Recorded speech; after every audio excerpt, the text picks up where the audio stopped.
Thank you very much. And Okay, we are going to get started. Welcome to today's meeting of the Jones Library Board of Trustees. I'm going to just ask you to indicate that you're here. Nat, Yes. Tammy, Yes. Dara, yes, Jean, Yes. and Austin Sarrett is here. Okay, no changes or additions to the Dara? Lee's in the audience. Lee's in the audience. I just let her in. There you go. Okay, thank you, Far. Lee, can you let us know that you're here? I am here. Good. Thank you so much. Okay, no changes, additions to the agenda. Let's move to the approval of the minutes of January 24th. So moved. Thank you. Is there a second? Second. Thank you. Any corrections to the minutes? Okay, voting to approve. Nat, Yes. Tammy, Yes. Farr, Farr. Okay, Sorry, yes. Eugene, Yes. Lee, Yes. and Austin votes yes. Public comment. Any member of the public wishing to make a comment, if they would please raise their virtual hand.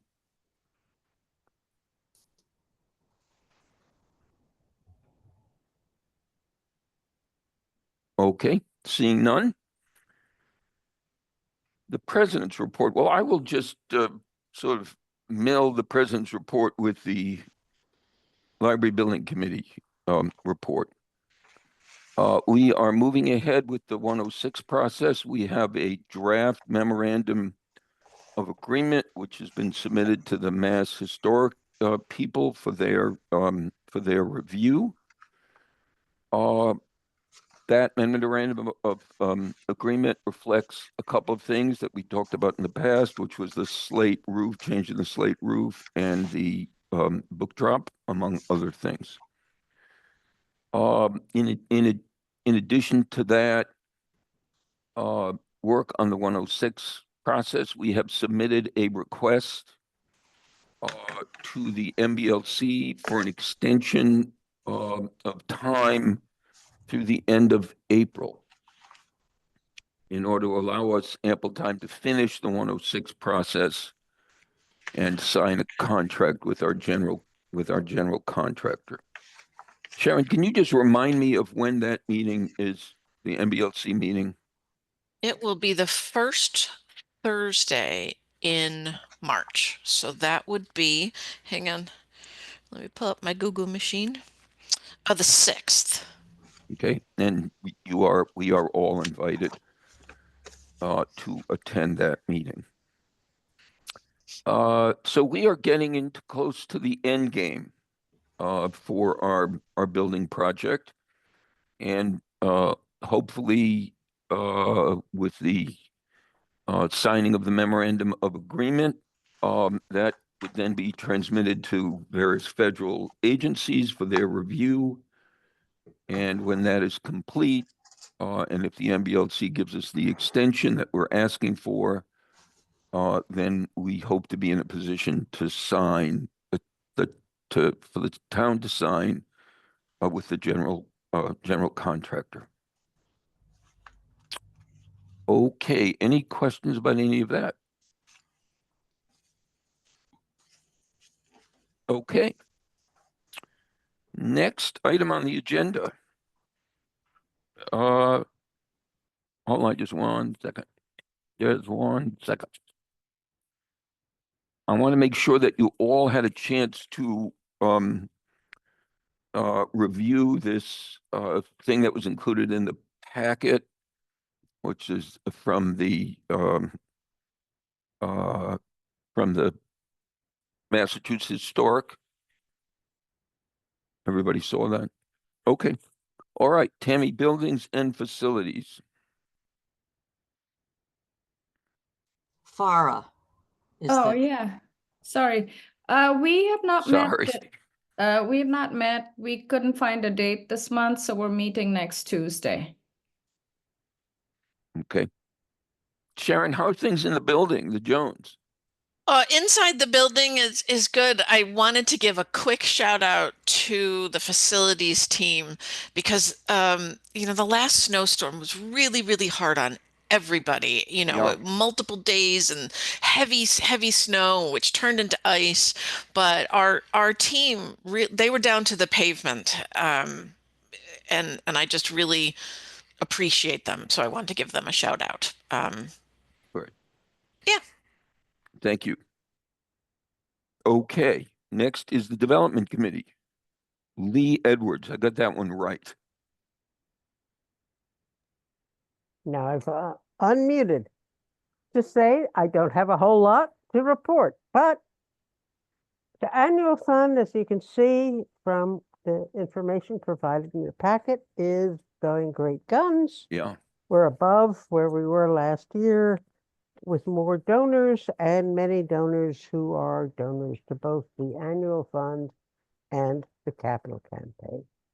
And, um, I never know which committee I'm reporting from, but the Friends Development Committee, the people working on the annual fund are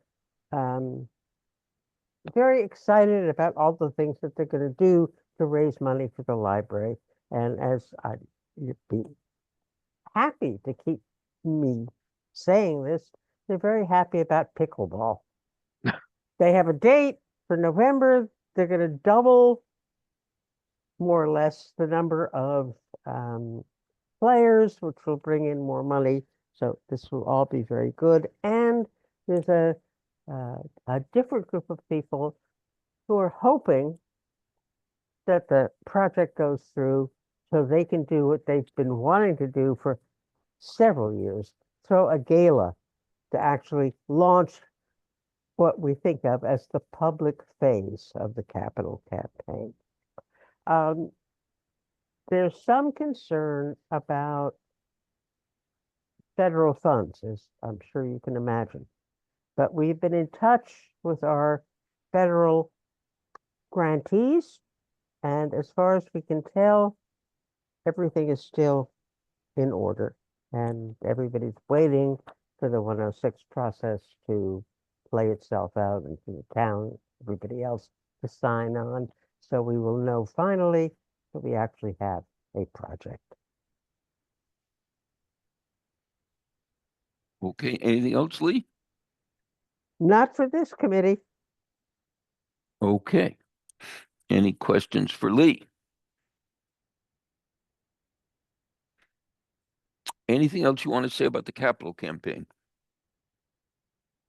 No, we are in a quiet phase because given all the uncertainty, local and federal, uh, we are where we are, but we are confident that once we know we actually have a project, everything will proceed. Okay. Thank you, Lee. All right, next, Tammy, PPP. Okay. We met on March 11th, and I'm going to go first to the governance system structure draft, which you had in your packet. And this was done with Eugene. It was Eugene's idea, and it's gone back and forth with feedback from members of the committee and Sharon. And so you have a draft. And I think I will ask Eugene, seeing as that this was his idea and his project, and we're thrilled by it, if he could talk a little bit about the draft and then see if there are any questions. Sure. Right. The initial impetus for this was me just finding out stuff that I didn't know about the library system in Amherst. So I wanted to document that. So I went through as much of the town and various organizational documentation I could find online and put together what's intended to be a high-level explanation of the Amherst Jones library system, where appropriate, I did not want to duplicate content that exists, especially in an official capacity elsewhere. So there's a fairly decent amount of linkage out to the primary sources of the information, whether it's on the Jones Library site, MBLC site, the town site, et cetera, et cetera. I anticipate that as things change, as numbers go up, as the fiscal year 2025 budget actuals come in, as payroll increases or decreases, et cetera, we'll just keep the document updated, point to whatever the latest report is on the various town or library websites. And that's really basically it. It was meant, again, to be kind of somewhat high level, fairly easy to understand view of the unique structure we have here for the library system in Amherst. Any questions? Questions for Eugene. So I have a question that is really just a question of terminology. You referenced the Jones Library System, and I just want to make sure that is the right designation as opposed to the Jones Library and branches. I believe that's what I have seen in multiple places. Okay. In the documentation, I tried not to make up new terminology. Yeah, that's why I just wanted to make sure you Yeah, you I weren't. didn't. Yeah, I didn't link to that, but I could probably find the specific reference where I decided to call it the Amherst Jones Library System. But I believe that's what it's called in several places, but I can confirm that for you. That. Just speaking to that, based on my experience at the Friends of the Jones, the official legal name of that entity is Friends of the Jones Library System, Inc.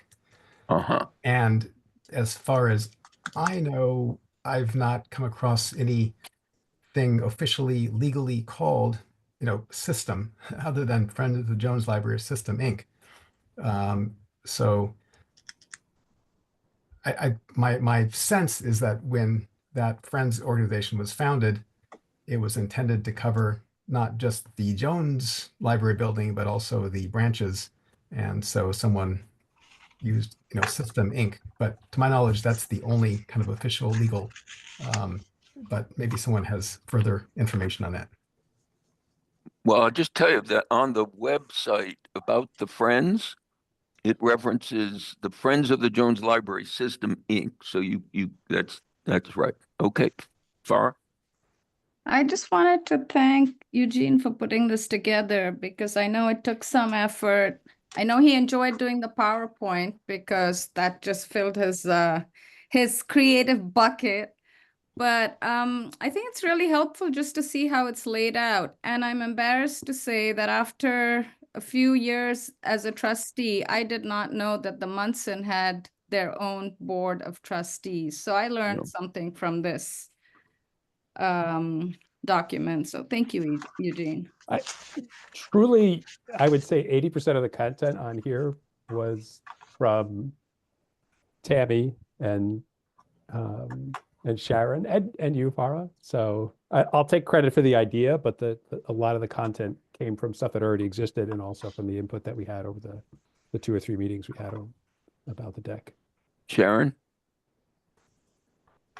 So it's interesting. The name it's been confusing as long as I've been working here. People, new to the organization or so what we have been doing for many years is like for the budget request and the annual report, we call it the Amherst Library System. Yeah, that's what I've always and that's called it. kind of like an unofficial so that we're trying to include all 3 buildings and then we just mention the 3 buildings as standalone.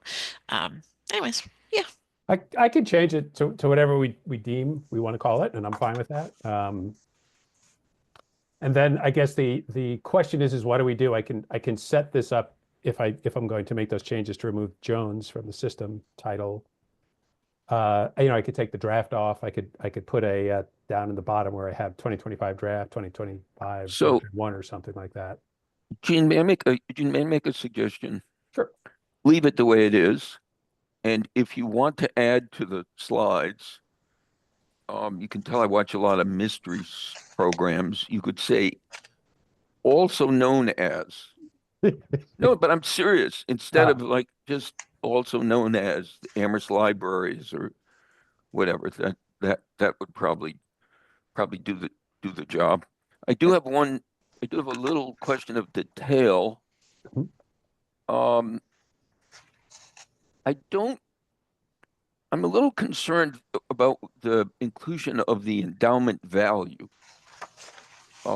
You include the endowment value for 2023. It's now 2025. And I just wonder if this document is meant to have a kind of ongoing life.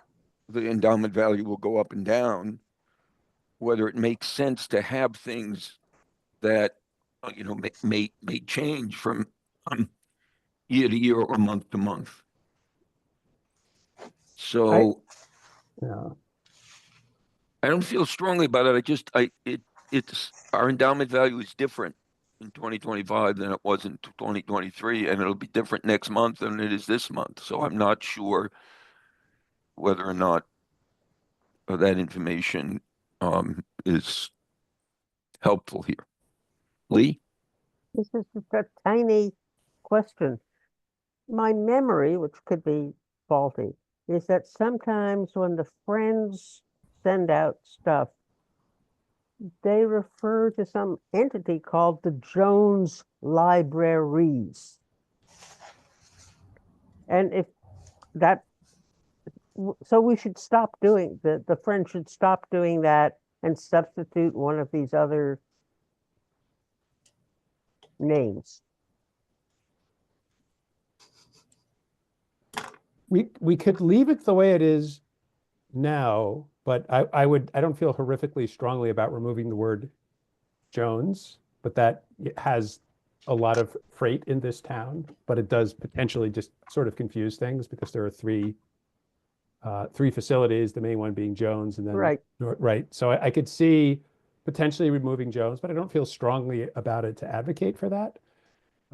As far as keeping values in there, what I've done in the past doing budget presentations in my professional life is when you're trying to compare kind of year over year, you would say the value of the endowment at the end of, in this case, 2023. I'm not sure why I use a 2023 number, probably because I started this before the end of 2024. So I didn't have the end of 2024 number, which I can update that pretty quickly. I think the number is important, both from a transparency standpoint and also just to kind of understand the unique situation that Amherst is in. A lot of towns don't have endowments to help support their library systems.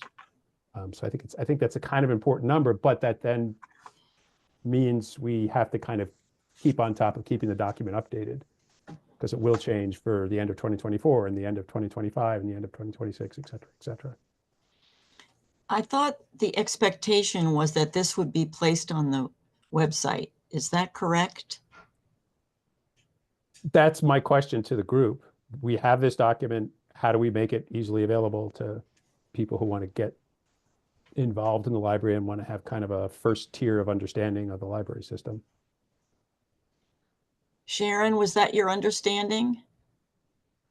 Yeah, and in order so that it does stay up to date and relevant, my initial thought is to put it in the appendix of like the annual report or something like that, a document that we do every year, or maybe the budget. Maybe it goes at the end of the budget request every year, but definitely as a standalone on the website. So Okay.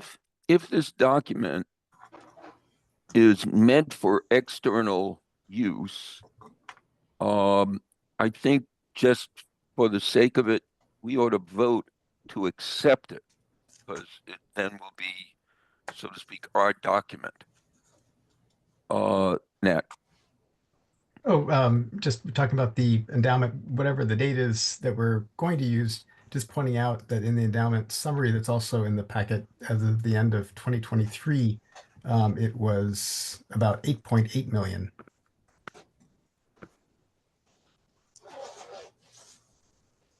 I'm going to guess that that Eugene, you included the Woodbury, maybe? I included the know. total amount here, whatever the total amount was. No, the Woodbury at that point was only about 700,000. So I'm looking for. So I'm going to come Yeah. back to this small thing, which I really don't want to make into a big thing. I think that the endowment value should not be listed. That there is an endowment, and you could put on it, to see current value C. I just think that it's not going to help anybody to know that the endowment value 2 years ago was X, 2 years, later. So, and I do think that you're going to run into, well, gee, said it was 23, but now it's only 8. And We're getting that right now. so, I don't know what do others think? Do you want to leave it there or not? Is aside from, I mean, the number is published. If somebody really wants to know the number, they could go through the various bits of information that are available, but you can find the number. It's not like it's hidden. Although off the top of my head, I wouldn't know where to find it. So on the first slide, it says budget sources, 77% down, 14.3 endowment. So it's already signaled that there's an endowment. It then takes you to number 3, right? The annual report. All right, Lee. I agree with Austin. I think it should indicate there is an endowment, and if you want more information, here's the link. Okay. Laura. Oh, I just was going to say I'm not opposed to us having a number there if we just have a year next to the number, but whatever the group wants to do.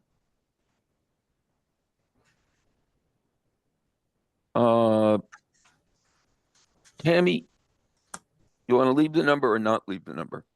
I'm not wedded to having the number as long as there is an indication of where to find it. I think that it would require constant updating then. And, a lot of the annual budget, some of this change, the actual amounts are different.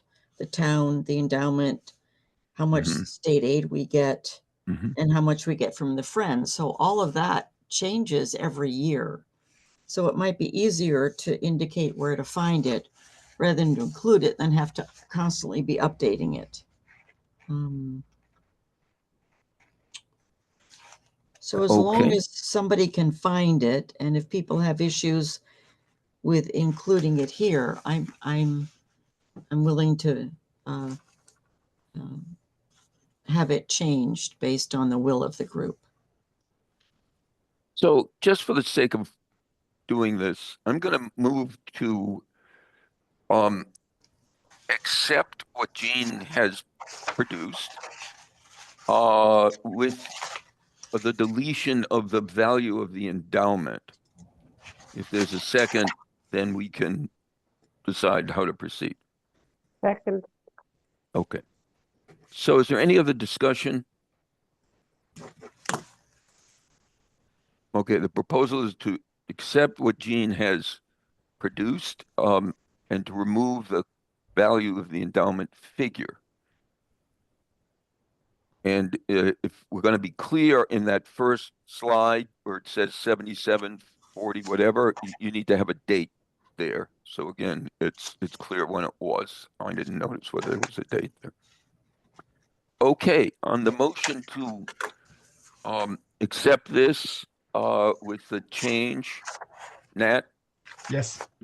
Tammy, Yes. Farah, Yes. Gene, Yes. Lee? Yes, with thanks to Eugene. Absolutely. Absolutely. It is a reminder of how complicated the management of our library system is. And I guess I'm grateful to be reminded how complicated it is, but it is quite complicated when you look at that. You look at that report. Again, thank you so much. Anything else from PPP?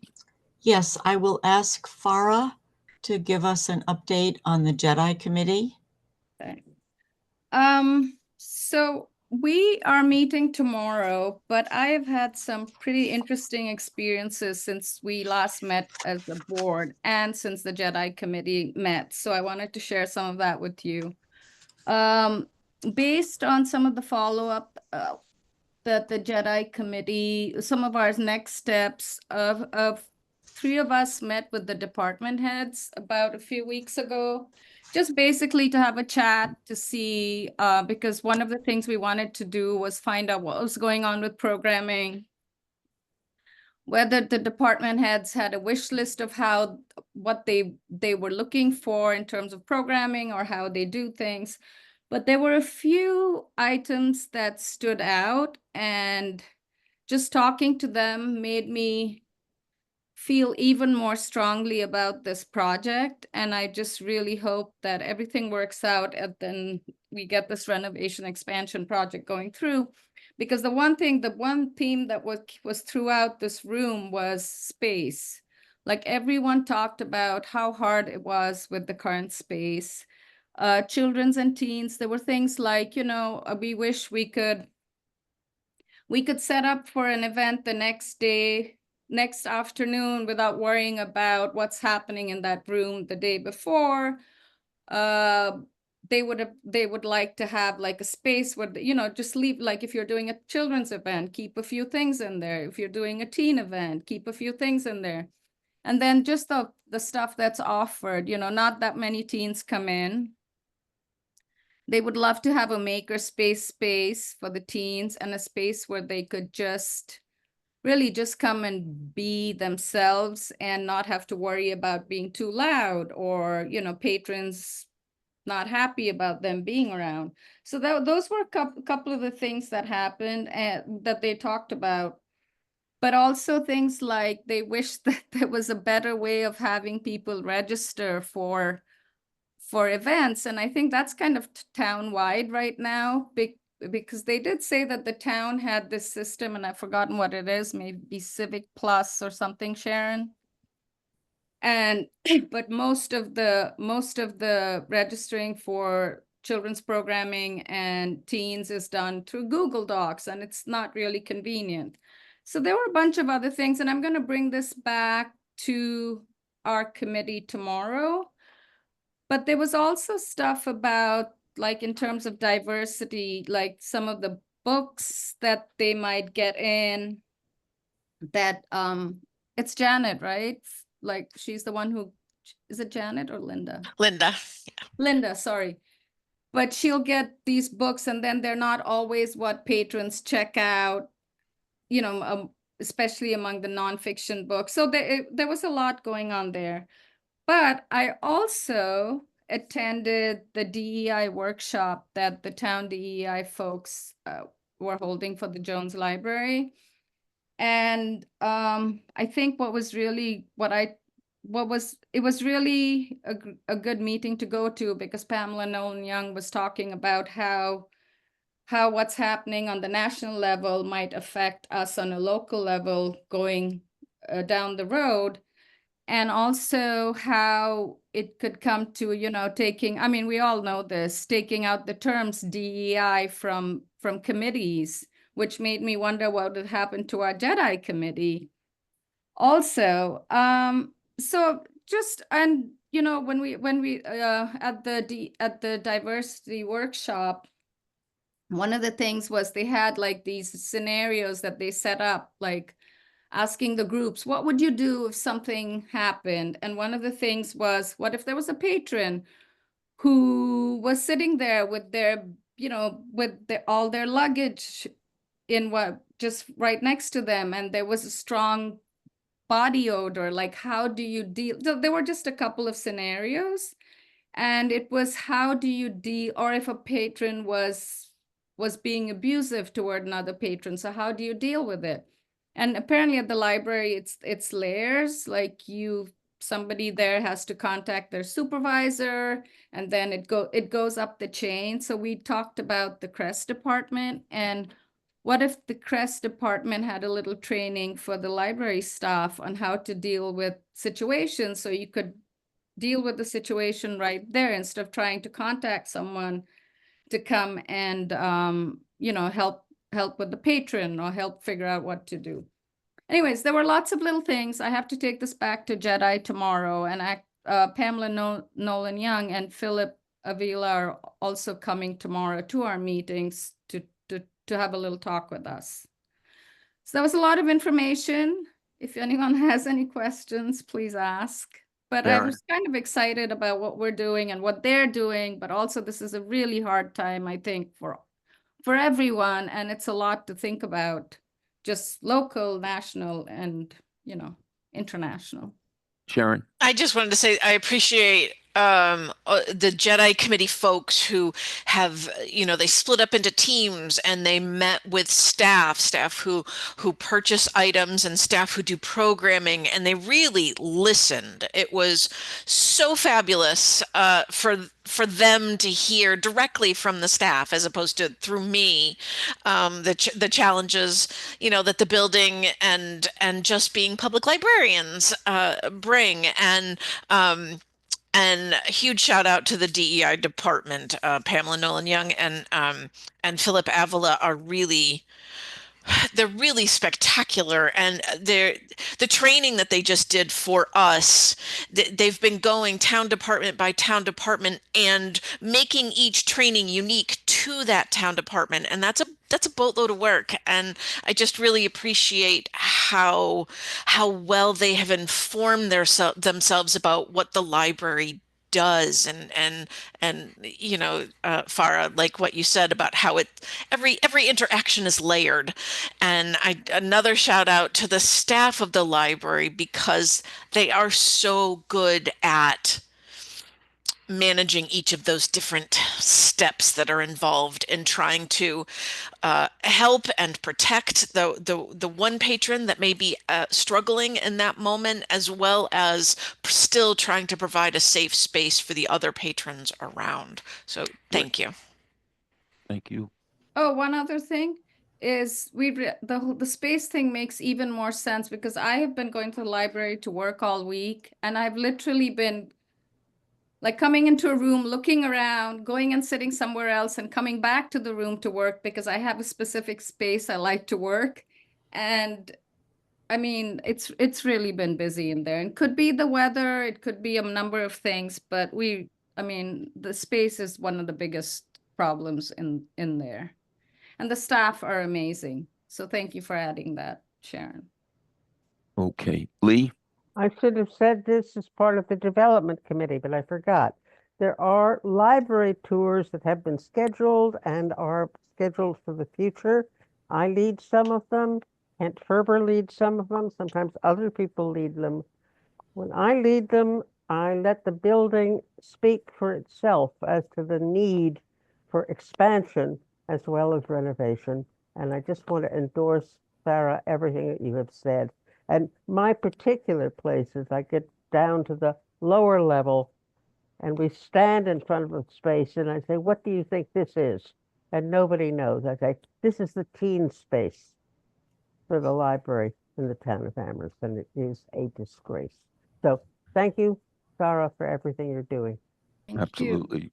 Now, apropos of the building, I want to make sure that we all have looked carefully at the proposed memorandum of agreement. And we are comfortable that the book drop shall not be cut in the stone facade. This is on page 4 of the memorandum of agreement. That the existing slate roof shall be replaced with new natural slates that match the size, color, and profile of the existing slates. So you've all had a chance to look at that agreement. Okay. That agreement, as you know, comes out of a long process of consultation, not only in the so-called 106 process, but we've had many, many, many public meetings over the course of the development of this project. Okay. Yeah, Sharon. Wait. Yeah. So one more thing. So thank you for this opportunity to highlight some of the things that are in the memorandum of agreement.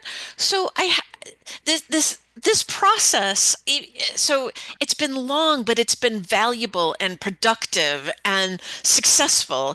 And so, you know, one of the small things is the protecting of the pineapple, for example. So that's really Mhm. fabulous. But also one of the bigger aspects of this is additional woodwork is going to be saved.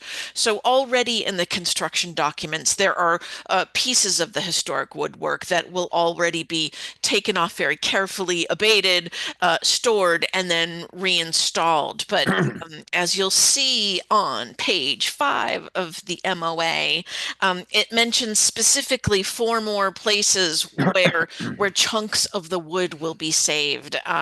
There's an arched doorway leading into the director's office, and a fan light window. Will be saving that. Paneling in the kids' room, and a couple of arch panels also in the kids' room. So I wanted to highlight those pieces, and it's exciting. And so I thank everybody for being a part of this process, because the result will be better because of it. Thank you. Sharon, I just think it is important for the board to understand that the expectation is that anything promised in that MOA can be done within the existing budget. So as far as we know, yes. I mean, we won't know until we get into the work, and we are all hoping we have a very healthy contingency, and as with any construction project, once you start peeling away walls and dealing with the historic nature of this space, things could happen. So,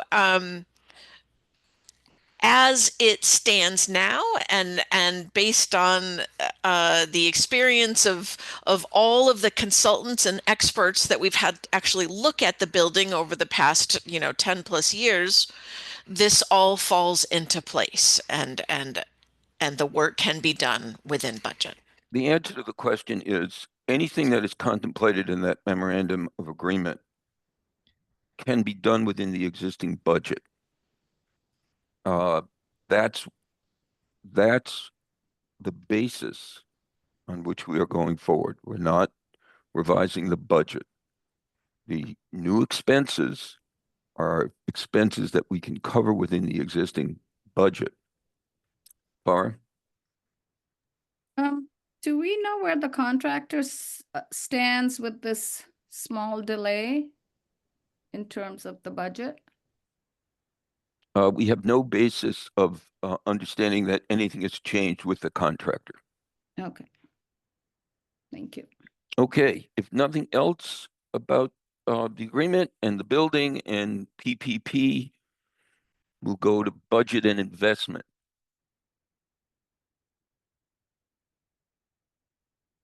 Here I am again.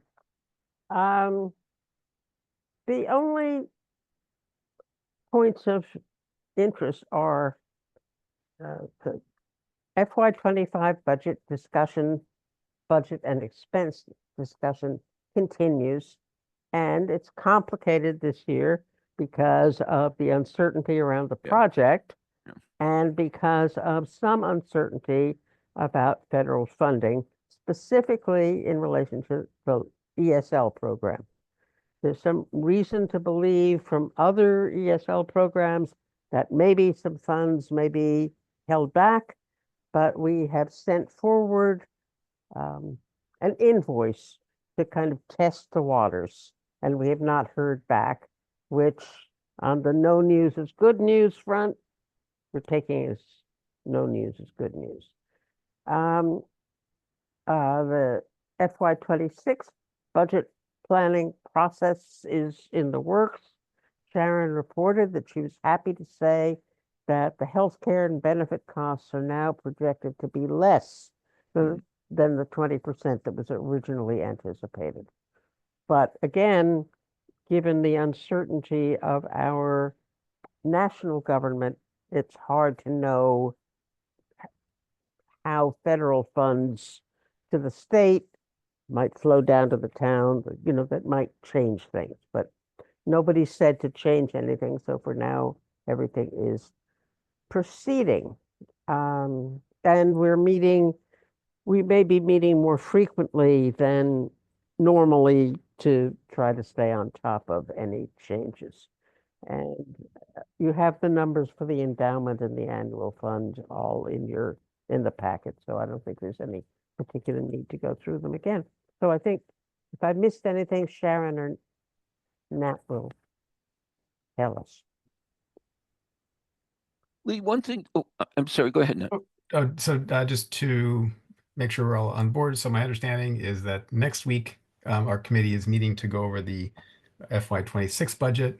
And I think it's at the next trustees meeting that we will then have that presented and approved. Is that, yeah. Assuming there's no, mass perturbations in the system. So, Lee, it would be really, you may know this, it would be really good to know when the anticipated payments from the federal funds would be made and how would they be made? I'm going to ask Sharon, who would know this more than I. Great. I will do my best. So, which one is it? NEH and HUD. One of them, we have updated the budget and we expect that, so once the MOA is signed and then it goes to HUD and it goes through their process for 45 days, then they will be able to give us the funds. And I think that I don't want to make anything up, but at that point we will be able to get those funds. And I don't know if it's in chunks or if it's the whole kit and caboodle. I'm not sure. So may I just interrupt? I'm Yeah. sorry. I think it would be good to know for sure, Hmm. to say this is what we anticipate. You complete this and they give you a check, or you complete this and they make payments on the following schedule, both for the NEH and the other federal funds. So just like you know exactly what the payment schedule is for the MBLC, we ought to know what exactly the payment schedule is for these federal funds. Okay, any other questions for Lee? I want to thank Sharon for putting on the agenda this quote from Franklin Roosevelt. I have an unshakable conviction that democracy can never be undermined if we maintain our library resources and a national intelligence capable of using them. So stick that under your pillows, and from Franklin's mouth to God's ears, let's hope that he's right. Okay. Rich Morris. Yes, good afternoon. The Friends of the Jones Library System, Inc. is meeting again on Tuesday, March 4th in the late afternoon. We, as always, are looking for new executive board members with maybe new perspectives or new skill sets. And we appreciate that Lee Edwards keeps coming to our meetings. we are addressing the whole issue of fundraising. We're a little bit in abeyance right now because we're trying to figure out how many fundraising events we're going to have, and then which affects how we approach, fairly large donors. But right now, I think we know fairly clearly that we are going to have a pickleball tournament or a pickleball event again on November 9th, 2025. I think we're pretty sure about that. So that's what you call advanced planning. Yeah. But we're a little unclear on whether there's going to be some other event, which I'm not going to disclose the details of, except to say that there's something else that might be brewing. And finally, we discussed the president's desire to have a meeting with the trustees and the friends together. And right now, we're going to respond by saying that we're inviting all the trustees to come to our annual meeting, which we expect to be in June. And the date, time, and place, I will get back to you about, hopefully soon. Right. So that's what I have. Thank you, Rich. Any questions? Thanks so much. Okay, director's report. The only thing that I wanted to say, and I don't have the numbers ready for this meeting, and I'll have them for the next one, but last week was school vacation week. So the team was really, really busy in a very wonderful way with kids and teens programs. That was all all the extra that I wanted to highlight. Yeah, Lee. I was leading a tour on, I think it was Sunday, where the Girl Scouts of Amherst were meeting in the Amherst room, and their troop leader was sitting outside. And I couldn't have orchestrated this better if I had planned it myself. She couldn't say enough about how wonderful the library was and how it was the only facility in town that was able to accommodate the Girl Scouts with very little charge on a weekend. And the Scouts are not allowed by law to meet in anybody's house, so they have to be in a public facility. And there is no other public facility in the town of Amherst that is able to accommodate the Girl Scouts except for the Jones Library. And she was so grateful. Thank you, Lee. Sharon, I just want to, I don't know, it's a question or an observation. Beyond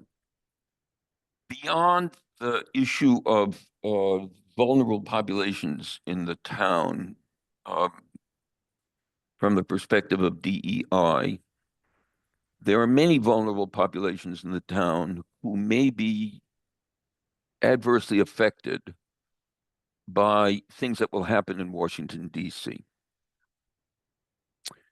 I don't know what the implications of those things are because I don't exactly know what's going to happen in Washington, D.C. There are some obvious ones, right? One is the question of what's in our library. Now, the feds have a weapon, but I don't know how that weapon would be used, and that is a threat to withhold federal funds. But again, we're down the food chain from recipient of federal funds, except for NEH grant and other federal funds. I don't know what's going to happen to housing assistance. I don't know what's going to happen to Medicaid. I don't know what's going to happen to Meals on Wheels. All kinds of things that we don't know. I'm just wanting to put on your plate a kind of contingency planning as you are able to do it. It's a little hard to plan for contingencies at this point, but I think that demands for library services, pressure on the library space, all the things that we just talked about, uh, may there may be downstream effects from what is happening in Washington. Yeah.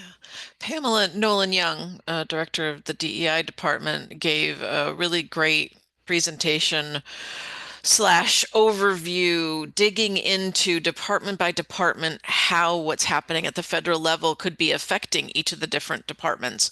And regarding the library, certainly our collections, that was one of the things that was at the top of the list.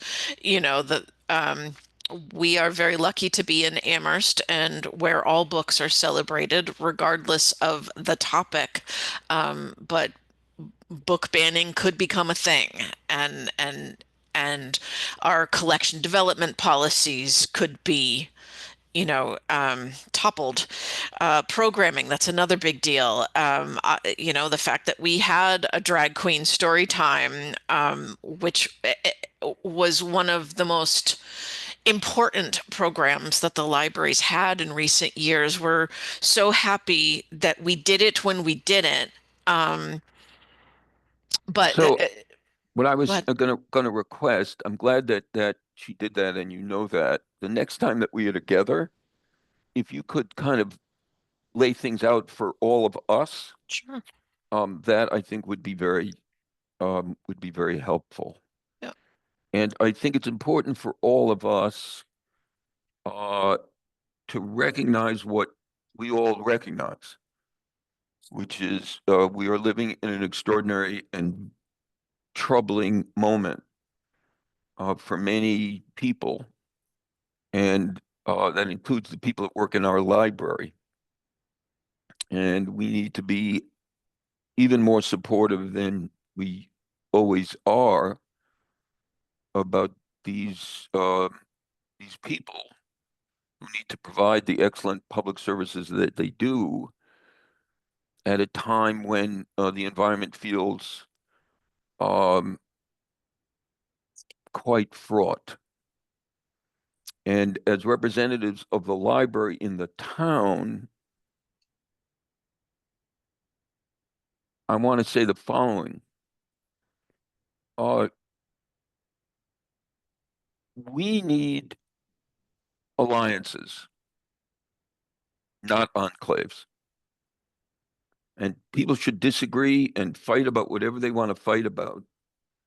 And I respect that. I love that. That's part of democracy. But this town, among others, may have a target on its back. And the town leaders will need our support.